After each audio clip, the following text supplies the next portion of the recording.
네, 대개 가족 중에는 예수를 믿는 가족과 예수를 믿지 않는 가족이 섞여서 살고 있습니다.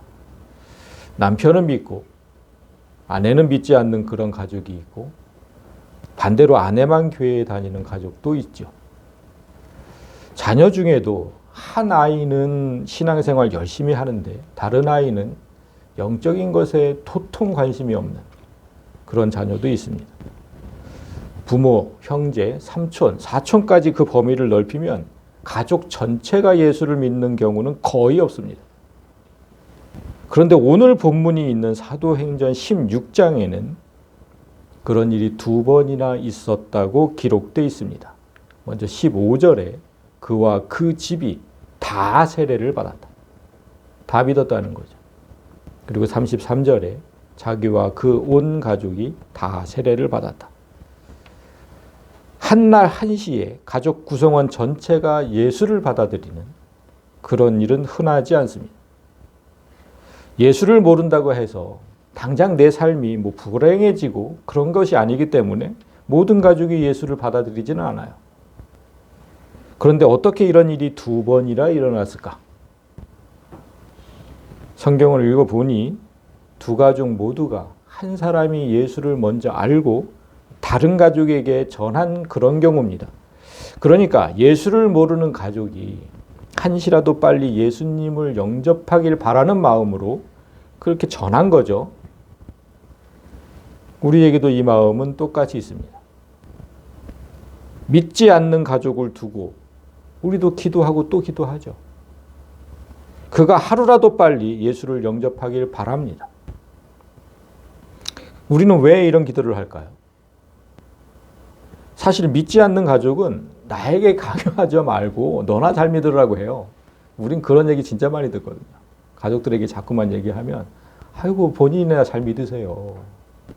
이렇게 얘기를 해요. 그런데 왜 우리는 애 같아서 계속 기도하게 될까? 너나 잘 믿으라는데. 왜 그럴까요, 여러분?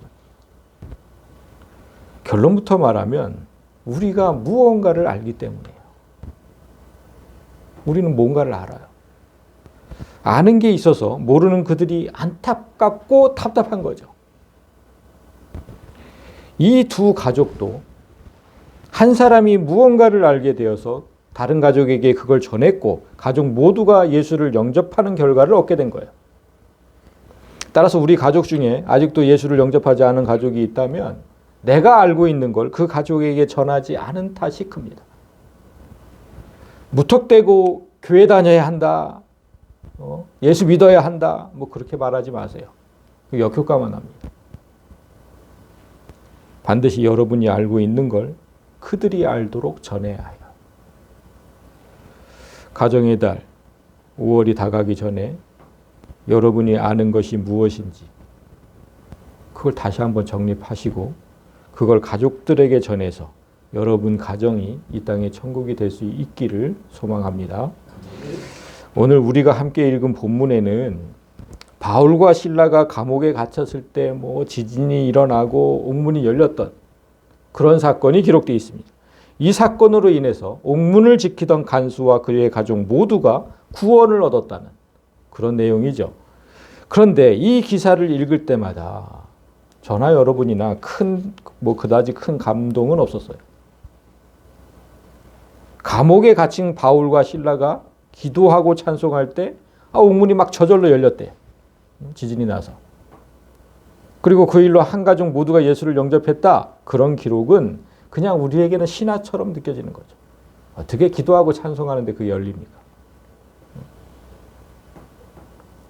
그런데 성경은 꾸며낸 신화가 아니라 살아계신 하나님의 말씀인 것을 기억한다면 하나님은 이 사건을 통해서 우리가 무언가를 깨닫길 원하는 거죠. 앞에서 말했던 것처럼 우리가 무언가를 알아야 가족들에게 전할 거 아닙니까? 오늘 여러분부터 이 사건을 제대로 이해해야 합니다. 그래야 가족에게 전하겠죠? 자, 그러려면 앞에 있는 두 가지 사건부터 먼저 알아야 하는데 오늘 본문 전에는 두 여인이 구원받는 일이 먼저 소개되고 있습니다. 두 여인 중 첫 번째 여인은 우리가 잘 아는 루디아입니다. 두아디라시에 있는 자색 옷감 장사로서 하나님을 섬기는 루디아라 하는 한 여자가 말을 듣고 있을 때 주께서 그 마음을 열어 바울의 말을 따르게 하셨다. 이 루디아에 대해서는 우리가 요한계시록 두아디라 교회, 두아디라죠? 예, 두아디라 교회에 전하는 말씀에서 들은 적이 있어요. 자색 옷감, 그때 설명을 했죠. 오늘날 루이비통 같은 그런 명품 옷감이다. 그래서 그런 옷감을 파는 루디아는 아주 부유한 여인이었다고 그렇게 얘기를 했습니다. 기억나시죠? 바울이 이 루디아에게 말씀을 전할 때 성령이 그녀의 마음을 열어서 바울이 전한 말을 주의 깊게 들었고 그 말씀을 따르게 되었다. 그렇게 된 결과가 어떻게 됐는지 보십시오. 그와 그 집이 다 세례를 받고 우리에게 청하여 이르되 만일 나를 주 믿는 자로 여기거든 내 집에 들어와 유하라 하고 강권하여 머물게 하니라. 루디아와 그 가족 모두가 세례를 받고 구원을 얻게 되셨어. 그런데 여기서 주목할 것, 나를 주 믿는 자로 여기거든 내 집에 들어와 유하라, 이 구절이에요. 여러분, 성도가 이렇게 얘기를 하면 목사는 거절할 수가 없어요. 아, 목사님, 내가 진짜 예수님 믿는다고 생각하면 우리 집에 와서 묵으세요? 이렇게 얘기하는데 어떻게 안 가요? 안 가면 그 사람 인정하지 않는 건데? 그러니까 들어가야 되죠. 루디아가 그야말로 강권해서 바울 일행을 머물게 한 거예요. 이 루디아의 집이 나중에 빌립보 교회가 되었다고 그때 말씀을 드렸죠. 그러면 그런 사실을 감안하면 바울 일행은 지금 루디아가 세운 교회에 머물게 된 겁니다. 자, 여기 잘 기억하세요. 교회에 머물게 된 거죠. 자, 이 일 후에 바울과 실라가 두 번째 여자를 만나게 되는데 이때는 완전히 정반대의 일이 일어납니다. 16절, 우리가 기도하는 곳에 가다가 점치는 귀신 들린 여종 하나를 만나니 점으로 그 주인들에게 큰 이익을 주는 자였다. 점치는 귀신 들린 여종. 오늘날로 말하면 무당이죠. 그런데 이 무당이 주인들에게 큰 이익을 주었다. 그런 사실로 봐서 아주 용한 무당이었다는 걸 알 수 있습니다. 그런데 이 무당이 바울 일행을 쫓아다녀요. 그가 바울과 우리를 따라다니면서 소리질러 이르되 이 사람들은 지극히 높은 하나님의 종으로서 구원의 길을 너희에게 전하는 자라. 이 무당이 용한 무당이었다면 바울은 용한 목사였죠. 보통 용한 무당이 용한 목사를 만나면 피하게 돼 있습니다. 그거는 진짜 불문이래요. 피하게 돼 있어요. 그런 얘기를 많이 아시죠? 무당집에 목사가 가면 여기서 나가달라고 정중하게 부탁을 하고 그래요. 귀신은 하나님을 상대할 수 없기 때문이죠. 하나님이 사람이 오면은 이게 뭐가 할 수가 없어요. 그래서 나가달라고 해요. 그런데 이 무당은 너무나 지금 이상하죠? 바울 일행을 따라다니면서 소리를 질렀대요. 피하지 않고. 이 사람들은 지극히 높은 하나님의 종으로서 구원의 길을 너희에게 전하는 자다. 여러분, 이 말도 자 보세요. 용한 무당답게 바울 일행이 누구인지 꿰뚫어보고 정확하게 말은 하고 있는데 사실 이건 무당이 할 말이 아니잖아요. 이거 하나님의 사람만이, 성령이 있는 하나님의 사람만이 할 수 있는 말이에요. 그런데 이 무당은 왜 이런 말을 바울 일행을 쫓아다니면서 지금 하고 있을까? 피하지 않고. 이후에 전개되는 상황을 보면 여종 안에 있던 귀신의 목적을 알 수 있어요. 지금 여종이 하는 일이 아니라 그 안에 있는 귀신이 하는 일이죠, 지금. 바울은 지금 쫓아다니면서 귀찮게 구는 그 귀신을 여종에게서 내쫓아 버리잖아요. 읽어보셨으니까 다 아시겠는데요. 귀신이 없는 무당은 더는 용하지 않죠. 그건 아무것도 아니죠. 그래서 이 무당을 찾던 손님들이 뚝 끊겼고 그 여종으로 돈을 벌던 주인은 화가 났죠. 그래서 로마 당국에 바울 일행을 고발합니다. 결국 무당이 한 이 말로 인해서 바울 일행이 감옥에 갇히는 결과가 되잖아요. 그러니까 귀신의 목적은 바울 일행이 이 땅에서 복음을 전하지 못하도록 감옥에 가두는 거였어요. 그런데 바울 일행은 대체 무슨 제목으로 구속됐을까요? 귀신을 쫓아낸 죄일까요? 그런 죄는 없잖아요. 이들을 고소한 사람들의 고소장을 보겠습니다. 이 사람들이 유대인인데 우리 성을 심히 요란하게 하였다. 이게 고소장의 내용이에요. 여종의 주인이 제일 먼저 언급한 건 바울 일행이 유대인이라는 점입니다. 당시 로마 제국은 유대인들, 그 중에서도 기독교인들을 매우 적대적으로 대했어요. 로마에 일어났던 그 대화재 아시죠? 큰 화재. 그 화재도 기독교인 소행이다. 이런 소문이 자자했고 또 기독교인들과 유대교인들 간에 수시로 싸웠어요. 유대교인들이 맨날 뭐라고 하죠. 니들이 어떻게 배신을 하냐. 민족의 종교를. 맨날 수시로 싸웠어요. 그래서 막 사회가 혼란해지니까 로마 정부가 본토에서 그냥 모든 유대인들을 다 내쫓았거든요. 아주 유대인들 다 쫓아버려라. 이런 때 기독교인들이 소란을 일으키면 무조건 잡아놓고 보는 그런 때였습니다. 그걸 노린 거죠, 지금 그걸. 그러니까 이 사람들이 유대인이고 우리 성을 심히 소란하게 했다. 그럼 무조건 잡아놔야 돼. 바울과 실라는 사실 이 성에서 소란을 피운 적이 없어요. 쫓아다니면서 떠든 건 그들의 여종, 무당이었잖아요. 그런데 이렇게 억울한 누명을 쓰고 수많은 구타를 당해요. 상관들이 그들의 옷을 찢어 벗기고 매로 치라 하여 많이 친 후에 옥에 가두고 간수에게 명하여 든든히 지켜라 하니 싹 벗겨놓고 매를 때려보세요, 여러분. 어떻게 될까요? 많이 때렸잖아요, 수없이. 그러니까 바울과 실라의 몸은 피멍이 들었을 것이고 거의 실신지경에 이르렀겠죠. 바로 어젯밤은 구원받은 한 여인이 그것에 감사하여서 극진하게 대접하고 대궐 같은 집에서 아주 편히 잤어요. 바로 어젯밤에. 그곳이 어디라고 했습니까, 여러분? 교회라고 했어요, 교회. 그런데 불과 하루 만에 상황이 180도로 바뀌었어요. 어제 루디아라는 여인을 구원한 것 같이 오늘도 귀신 들린 한 여인을 구원했는데 그 결과는 온몸에 피멍이 든 채 발에는 쇠고랑을 차고 감옥에 있게 된 겁니다. 지옥에 있게 된 거예요, 여러분. 지옥에. 바울과 실라는 이렇게 하룻밤 사이에 천국과 지옥을 경험합니다.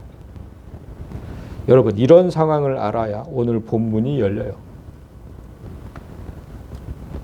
오늘 보면 첫 절. 한밤중에 바울과 실라가 기도하고 하나님을 찬송하며 죄수들이 듣더라. 온몸이 만신창이가 되어서 실신해도 이상하지 않을 텐데 바울과 실라가 일어나서 기도하고 찬송가를 불렀대요. 고요한 밤이었고 적막한 감옥이었죠. 그런 곳에서 울리는 기도와 찬송 소리는 자연스럽게 모든 죄수의 귀에 들립니다. 그때입니다. 갑자기 큰 지진이 나서 옥터가 움직이고 문이 곧 다 열리며 모든 사람의 매인 것이 다 벗어진지라. 적막했던 감옥에 갑자기 우레와 같은 큰 소리 빵 하면서 지진이 일어나요. 그때 옥문이 열리고 죄수들을 맨 사슬도 풀렸어요. 그런데 여기서 모든 사람이 착각하는 게 있습니다. 바울과 실라가 기도하고 찬송할 때 지진이 나고 옥문이 열렸다고 그렇게 생각을 해요. 그래서 거의 모든 설교자가 고난 속에서 드리는 기도와 찬송은 우리를 가둔 옥문을 열고 얽어맨 밧줄을 끊어낸다고 설교하죠. 성도 여러분, 피투성이가 돼도 일어나 기도하고 찬양해야 합니다. 그래야 이 고통에서 빠져나올 수 있습니다. 저나 여러분이나 참 많이 들었던 설교입니다. 그런데 저는 그렇게 설교하는 자들에게 묻고 싶었어요. 만약에 당신 아들이 죽도록 맞아서 거의 실신할 처지가 되었다면 그런 아들을 보고 어떤 느낌이 들 것 같으냐고. 여러분 생각해 보세요. 그런 아들 보고 어떤 마음이 들 것 같아요? 바울과 실라는 지금 죄를 지어서 그 매를 맞은 겁니까? 아니에요. 아버지의 일을 하다가 매를 맞은 거예요. 하나님 아버지의 일을 하다가. 그렇듯이 당신 아들도 아버지 당신을 돕다가 그렇게 죽도록 맞고 실신했다면 아버지 된 자는 마땅히 피투성이가 된 아들을 보면서 가슴을 치고 울어야 되죠. 그게 아버지 된 마음 아닙니까? 죽도록 맞은 아들이 아버지 앞에 무릎을 꿇고 뭔가를 부탁하기를 바라고 또 아버지를 찬양하기를 바라는 그런 아버지는 세상에 없습니다. 사람도 그렇게 악하지 않은데 왜 하나님은 그렇게 악한 아버지로 설교를 하고 있을까? 여러분 25절을 잘 보세요. 지진이 나고 옥문이 열린 건 바울과 실라가 기도하고 찬송했기 때문이 아니에요. 그 다음 구절 죄수들이 듣더라. 지진이 나고 옥문이 열린 건 죄수들 귀에 하나님을 향한 기도와 하나님을 향한 노래가 들렸을 때예요. 그때 이런 일이 일어났다는 거예요. 그때 이런 일이 일어났다. 죄수들이 들었을 때. 이거 바로 연결이 되잖아요. 죄수들이 들었을 그때. 여기서 무엇을 깨달아야 합니까? 감옥은 갖가지 죄목으로 죄인이 된 사람들이 있는 곳이에요. 그들도 바울 일행처럼 죽도록 맞고 양발에 쇠고랑을 차고 찬바닥에 누워서 자고 있었어요. 그런 곳이 바로 지옥 아닙니까? 그 지옥문이 열리는 방법은 단 하나뿐이라는 거예요. 죄인들이 하나님에 대해서 들어야 한다는 겁니다. 그냥 들었다는 게 아니에요. 들었다로 저 번역한 죄수들이 듣더라 했죠. 죄수들이 듣더라. 들었다로 번역한 단어 에파크로 아우마이는 주의 깊게 듣다, 경청하다 이런 뜻의 단어거든요. 그러니까 죄수들이 바울과 실라의 기도와 찬송을 주의 깊게 들었다는 거예요. 여러분 바울과 실라가 뭐라고 기도했을까요? 그 처지에서 뭐라고 기도했을까? 여러분 이렇게 하나님 이곳에 갇힌 우리를 구원해 주십시오. 우리가 왜 이런 고통을 당해야 됩니까? 하나님 일을 했는데 이런 기도 했을까요?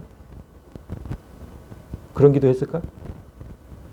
만약에 그런 기도를 했다면 그 감옥에 있는 그 흉악범들이 시끄럽다고 소리를 쳤겠죠. 야 이놈들아 시끄럽다 참 좀 자자. 당연히 그랬을 겁니다. 우리가 계속해서 말씀으로 들었잖아요. 몇 주간에 걸쳐서. 하나님의 사람은 나 자신을 위하지 않아요. 우리를 구원해달라는 그런 기도하지 않아요. 바울과 실라는 분명히 이 감옥에 갇힌 사람들을 구원해달라고 기도했을 겁니다. 하나님 저들을 불쌍히 여겨주시어서 자기가 지은 죄를 회개하게 하시고 하나님의 자녀로 삼아주십시오. 진심으로 자기들을 위해 기도를 해주니까 주의 깊게 들은 거죠. 이 기도에 마음이 막 그냥 뜨거워졌어요. 어떻게 저런 사람들이 다 있을까? 막 뜨거워졌어. 그리고 조용히 찬양 소리가 울려 퍼질 때 눈물이 났겠죠. 여러분, 예수님은 천국이 우리 안에 있다고 하셨어요. 천국은 여기 있다 저기 있다 하지 못한다. 하나님의 나라는 너희 안에 있다. 그러니까 천국이 사람 마음 안에 있다면 지옥도 사람 마음 안에 있어요. 우리가 죽어서 가는 천국은 저 하늘에 있는 게 맞아요. 그런데 살아서 경험하는 천국과 지옥이 있거든요. 그거 다 사람 마음 안에 있습니다. 내 안에 하나님이 계시면 내가 천국에 있게 되는 것이고 내 안에 사탄이 있으면 내가 지옥에 있게 돼요. 루디아에게 말씀을 전할 때를 다시 보세요. 루디아라 하는 한 여자가 말을 듣고 있을 때 주께서 그 마음을 열어주셨대요. 그러니까 루디아 안에 지금 하나님께서 계신 겁니다. 그때 루디아는 천국에 있는 것이고 자기 집을 교회로 만들었고 사람들을 천국으로 초대해서 대접했잖아요. 그러나 그 마음에 사탄이 있는 자들은 그 마음도 지옥이에요. 바울이 용한 무당 안에 있던 귀신을 내쫓았을 때 무당을 이용해서 돈을 벌던 주인에겐 즉시 지옥이 임했습니다. 여중에 주인들은 자기 수익에 소망이 끊어진 것을 보고 그들에겐 돈이 인생의 전부거든요. 그러니까 돈줄이 끊기면 모든 소망이 끊어지는 거예요. 그들에게는. 그리고 그 마음에 즉시 지옥이 임하죠. 난 이제 어떻게 사나? 앞이 캄캄한 거예요. 살아볼 방법이 없어. 지옥인 거죠. 그런 사람들이 사람들을 어디로 인도합니까? 아까 바울과 실라를 어디로 인도했어요? 감옥. 지옥으로 인도하는 거예요. 그런 사람들을. 여러분 잘 보세요. 아까 루디아는 마음의 천국이니까 사람들을 천국으로 인도하고 이 사람들은 마음이 지옥이니까 사람들을 지옥으로 인도하잖아. 그러니까 여러분이 사랑하는 가족, 여러분이 사랑하는 그 가족을 지옥으로 인도하지 마세요. 그러려면 여러분이 먼저 그 지옥문을 부수고 나와야 돼요. 내 마음이 지옥이면 가족을 지옥으로 인도한다니까.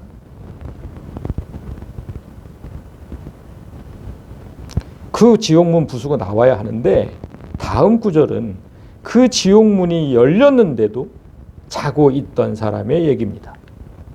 간수가 자다가 깨어 옥문들이 열린 것을 보고 죄수들이 도망한 줄 생각하고 칼을 빼어 자결하려 하거늘. 오늘날도 죄수들이 탈옥을 하면 교도소장과 교도관들이 책임을 져야 합니다. 해직이 될 수도 있고 전출, 강등, 감봉 여러 가지 사태의 심각성에 따라서 책임을 져야 돼요. 그런데 이때는 그런 것으로 끝나지 않았어요. 자기 목숨으로 책임을 져야 했습니다. 그 예를 보여주는 장면이 앞에 12장에 나오는데 헤롯이 그를 찾아도 보지 못하매 파수꾼들을 신문하고 죽이라 명하였다. 여기서 그를 찾아도 여기서 그는 베드로입니다. 베드로도 지금 바울과 실라처럼 똑같이 감옥에 갇혔을 때가 있었어요. 그런데 그때는 천사가 쫙 찾아와가지고 아무도 모르게 은밀하게 베드로를 빼내가요. 그렇게 사라진 베드로를 누가 어떻게 찾겠습니까? 아무리 찾아도 찾지 못했다. 그때 헤롯 왕이 간수를 죽이라고 명령한 거예요. 바울 일행을 지금 지키고 있는 간수는 이때의 사건을 너무 잘 알죠. 같은 교도관이 죽었는데 너무 잘 알아요. 그래서 지금 스스로 자결하려고 하는 거예요. 어차피 죽을 거 그냥 스스로 죽자. 그런데 여러분 사실 이 간수는 살 수 있는 길이 있었죠. 지진이 나서 옥문이 열렸고 그래서 죄수들이 도망갔다면 그게 간수의 책임입니까? 천재지변은 사람이 어쩔 수가 없는 거예요. 그거는 사실대로 상부에 보고하면 목숨은 건질 수도 있었죠. 그런데 간수는 불행히도 자고 있었다는 겁니다. 바울과 실라의 기도 소리도 듣지 못했고 찬송 소리도 듣지 못했어요. 지진이 일어났다는 사실도 모르고 잠을 자다가 문득 깨어서 보니까 지옥문이 열려 있었다는 겁니다. 이렇게 하나님에 대해서 아무것도 듣지 못한 사람은 여전히 지옥에 머물게 돼요. 사람이 살면서 겪는 최고의 지옥이 뭔지 아세요? 그게 죽음이에요. 생명의 위협을 느끼면 가장 큰 지옥을 느끼거든요. 지금 간수는 그 지옥에서 생을 마감하려고 하는 거예요. 그때죠. 그때 바울이 크게 소리질러 이르되 네 몸을 상하지 말라 우리가 다 여기 있노라 하니 이 지금 바울이 말려요. 죄수를 자결하지 못하도록. 그런데 이 구절의 번역이 참 좀 아쉽습니다. 내 몸을 상하지 말라. 이렇게 번역하면 바울이 고작 간수의 몸이 상하게 되는 걸 염려하는 것처럼 보이잖아요. 그런데 원문을 보면 그런 뜻이 아니에요. 이건 좀 중요한 문장이라서 제가 원어를 보여드립니다. 메덴, 뿌락세스, 세 아우토 깎곤 이렇게 읽는데 너 자신에게 악을 행하지 말라는 뜻입니다. 이건 너무 다르죠. 내 몸을 상하지 말라. 이게 뭡니까? 네 자신에게 악을 행하지 마라. 여러분, 죽음은 누구에게서 왔죠? 사탄에게서 왔어요. 사탄이 인간에게 오지 않았으면 우리에게 죽음은 없어요. 그래서 나 스스로 죽는 그 자살은 사탄을 나 자신에게 행하는 거예요. 지금 그 얘기예요. 너 자신에게 사탄을 행하지 말라고. 악을 행하지 말라고.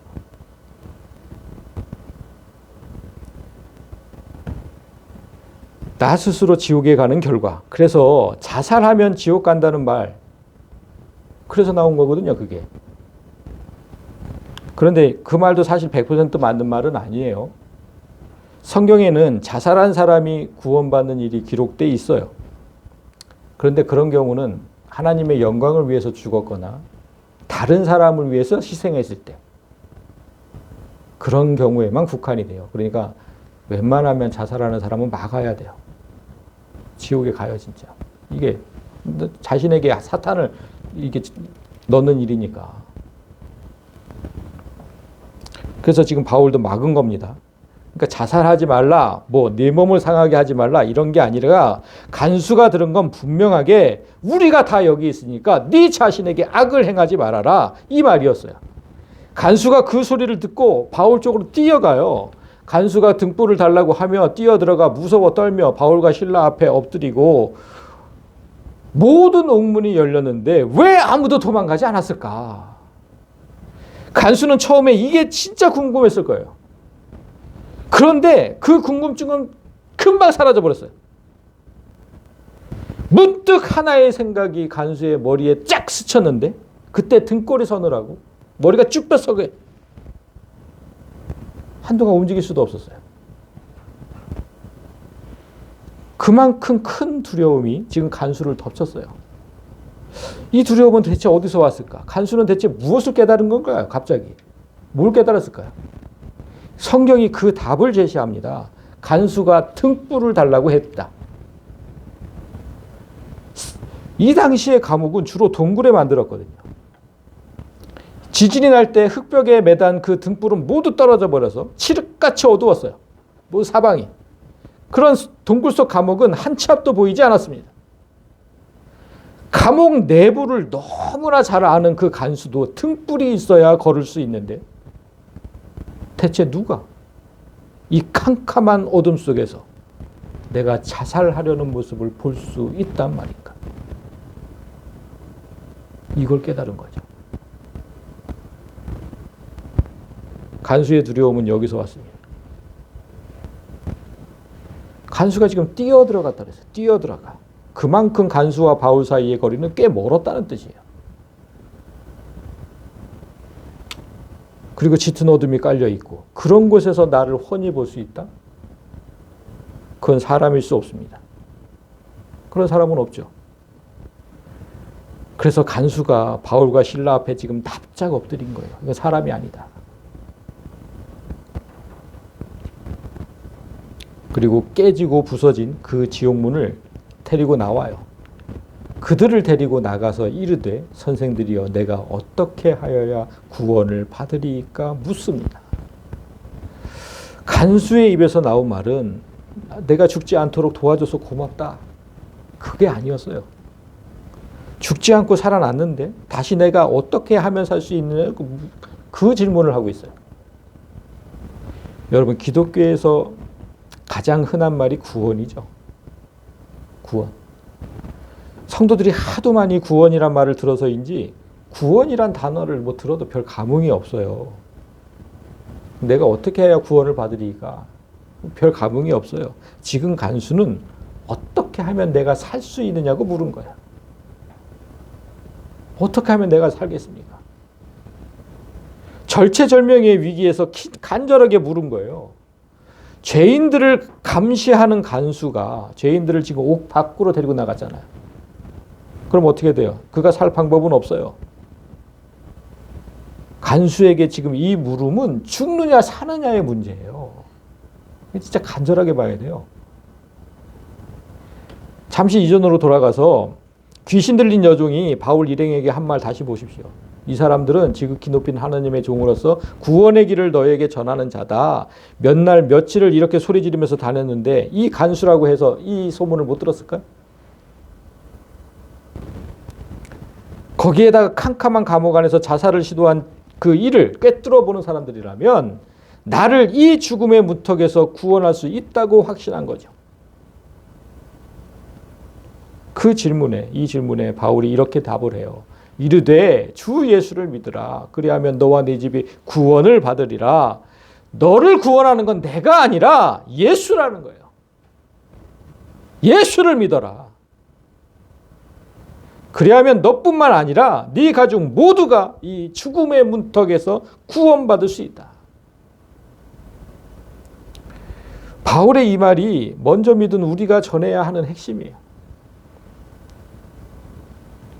예수를 믿으면 지금 이 땅에서 겪는 고통, 거기서도 다 구원받을 수 있어요. 지금 이 간수가 지금 죽음에 처해 있는데 그런 고통 다 구원받을 수 있어요. 그리고 우리가 진짜 죽는, 육체가 죽는 그 죽음, 그 죽음이라는 고통에서도 벗어나서 영원히 살 수 있어요. 주 예수만 믿으면. 나와 내 가족 모두가 그렇게 살 수 있다는 거예요. 나와 가족 모두가. 예수를 믿는 우리는 이 진리를 알아요. 그런데 예수를 모르는 가족은 이 사실을 모르죠. 모르니까 믿지 않는 겁니다. 그렇게 생각하지 않으니까. 간수도 이 말만으로는 모든 걸 이해하고 받아들이기가 힘들어요. 이렇게만 딱 얘기하면. 그래서 바울이 이 말의 의미를 하나하나 설명하기 시작을 해요. 주의 말씀을 그 사람과 그 집에 있는 모든 사람에게 전하였다. 예수를 왜 믿어야 하는지, 예수를 믿는다는 건 대체 어떤 의미인지, 예수를 믿을 때 왜 구원을 얻게 되는지 상세하게 설명했을 겁니다. 이 복음을 간수와 간수 가족 모두가 들었을 때 그 가족에게 즉시 천국이 임해요. 하나님 말씀을 들었을 때 천국이 임한다니까. 여러분, 내 마음에 천국이 임하면 그 사람이 어떻게 행동한다고 했습니까? 곁에 있는 사람들을 천국으로 인도한다고 했죠. 자, 보세요. 그 밤, 그 시각에 간수가 그들을 데려다가 그 맞은 자리를 씻어주고 자기와 그 온 가족이 다 세례를 받은 후 모두가 잠든 그 밤, 그 시각에, 그렇게 늦은 그 시간에 바울 일행을 자기 집으로 인도를 해요. 그리고 죽도록 맞아서 피멍이 든 몸을 깨끗이 씻기고 정성껏 치료해요. 그리고 가족 모두가 세례를 받죠. 이건 마음의 천국이 없으면 할 수 없는 일인 거예요. 이런 사실이 만약에 상관에게 알려지면 자기 목숨이 위태로울 수 있잖아요. 근데 천국이 임한 사람에게 자기 안위 따위는 중요하지 않다니까요, 여러분. 그런 건. 오직 다른 사람을 천국으로 인도하는 삶이 그를 지배하기 시작하는 거예요. 그리고 마지막 절 보세요. 그들을 데리고 자기 집에 올라가서 음식을 차려주고 그와 온 집안이 하나님을 믿음으로 크게 기뻐했다. 루디아가 그랬던 것처럼 이 간수도 자기 집을 지금 천국으로 만들고 사람들을 천국으로 인도하고 모두가 기뻐해요. 진짜 천국이 이 가정에 임한 겁니다. 그리고 오늘 본문 이후 상황을 보면 간수의 상관들이 바울 일행을 석방하도록 지시를 하죠. 날이 샘에 상관들이 부하를 보내어 이 사람들을 석방하라 하니. 그러니까 예수를 받아들이니까 간수와 그 가족에게서 죽음의 그늘이 싹 시간에 없어져 버렸어요.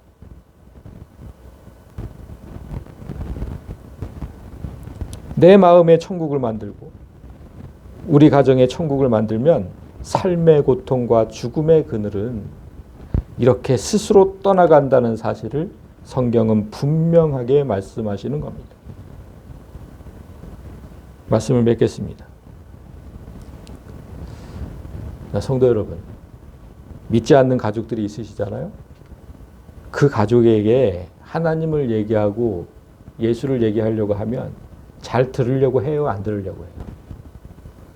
잘 안 들으려고 해요, 진짜. 아우, 또 그 소리야? 안 들으려고 해요. 그래서 오늘 성경이 그 방법을 알려준 겁니다.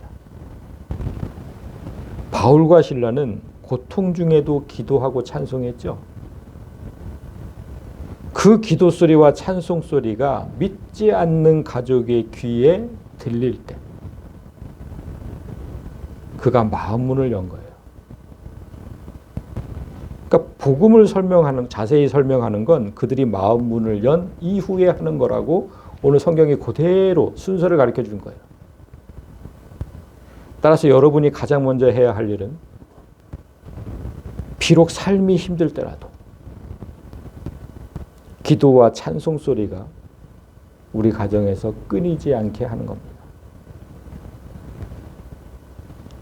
그 소리가 가족을 얽매고 있던 그 문제를 풀어낼 것이고 가족 모두를 죽음에서 건져낼 겁니다.